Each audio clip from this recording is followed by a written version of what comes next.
नमस्कार, मैं ओम सरावगी। मीडिया हम न्यूज के कार्यक्रम ना काहू से दोस्ती ना काहू से बैर में आपका स्वागत है। आज हम आमजन से जुड़ी जरूरतों को लेकर आपके सामने हाजिर हुए हैं। बात करते हैं मध्य प्रदेश में इन दिनों भाजपा की राजनीति और बिजली बिलों में आंकड़ों की बाजीगरी का चर्चा जोरों पर है। फर्क सिर्फ इतना है कि विधानसभा चुनावों के मद्देनजर भाजपा करोड़ों अरबों की सौगात बताकर सड़क निर्माण आदि के सिर्फ शिलान्यास ही कर रही है और बिजली विभाग अपने तकनीकिया गुणा भाग से आम जनता को लूटने में कोई कोर कसर बाकी नहीं छोड़ रहा है। प्रदेश सरकार ने शायद यह बखूबी समझ लिया है कि प्रदेश की गुमराह और मतलब परस्त युवा पीढ़ी को कैसे मूर्ख बनाया जा सकता है। सब जानते हैं कि प्रदेश में जहां तहां राष्ट्रीय राजमार्गों की सड़कें पिछले 6-7 सालों से बन रही हैं, उनका 40% तक काम अभी भी नहीं हुआ।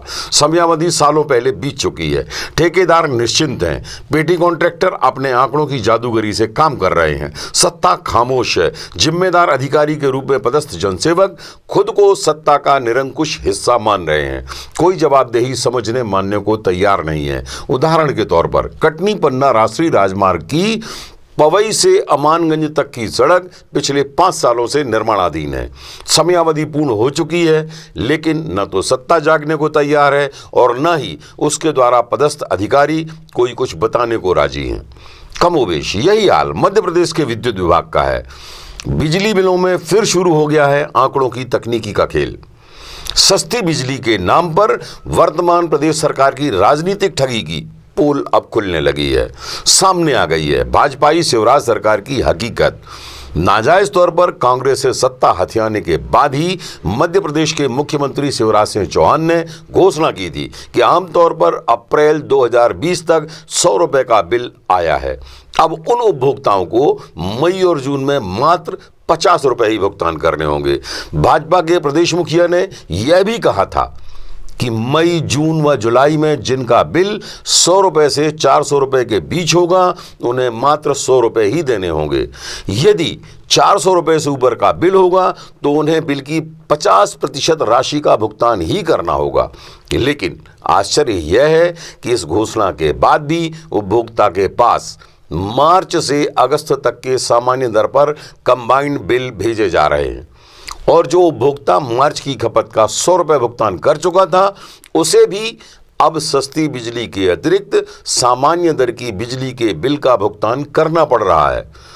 येन केन प्रकारेण कांग्रेस की सरकार को मध्य प्रदेश में गिराकर सत्ता में काबिज हुई भाजपा सरकार ने तब सस्ती बिजली की घोषणा तो कर दी थी, क्योंकि उसके पीछे भी बागी विधायकों के कारण खाली हुए विधानसभा क्षेत्रों में होने वाले उपचुनाव भी इसकी एक वजह थी। अब यही मुद्दा कांग्रेस को बैठे बिठाए भाजपा ने दे दिया है।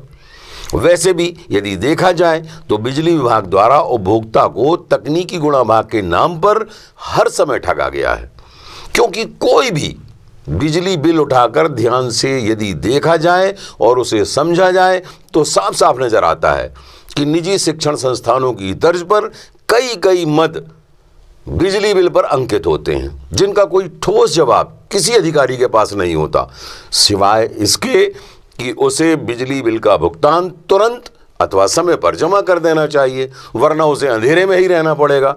आशय आप समझ ही गए होंगे। तकनीकी का यह खेल सरकार की नई स्कीम में भी देखा जा रहा है, जबकि बिजली विभाग के इस गुणा भाग को सरल किया जाना चाहिए था ताकि यह तकनीकी आम आदमी की समझ में आ सके और उपभोक्ता उसी हिसाब से बिजली का उपयोग कर सके। सारे खर्चों के साथ प्रत्येक यूनिट का एक निश्चित रेट हो। ऊर्जा विशेषज्ञों की माने तो 100 यूनिट तक की बिजली फ्लैट रेट पर उपभोक्ताओं को सस्ती मिलनी चाहिए, लेकिन ऐसा न करके खेल ये हुआ कि वास्तविक रीडिंग के नाम पर अप्रैल, मई, जून व जुलाई तक की बिजली खपत को कंबाइंड रूप से जोड़कर बिल उपभोक्ताओं पर थोप दिए गए, जिसकी वजह से लाखों निरीह उपभोक्ता सस्ती बिजली की परिधि से बाहर हो गए। बहरहाल जो भी हुआ, प्रदेश में 27 विधानसभाओं के उपचुनाव सामने हैं। ऐसे में भाजपा के शिवराज की बाजीगरी देखना अभी बाकी है। फिलहाल बिजली उपभोक्ताओं के दर्द की इस दास्तान को हम आपकी समझ पर छोड़ते हुए अब आपसे इजाजत लेते हैं।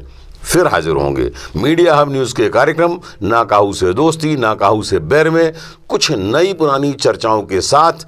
तब तक के लिए नमस्कार, जय हिंद।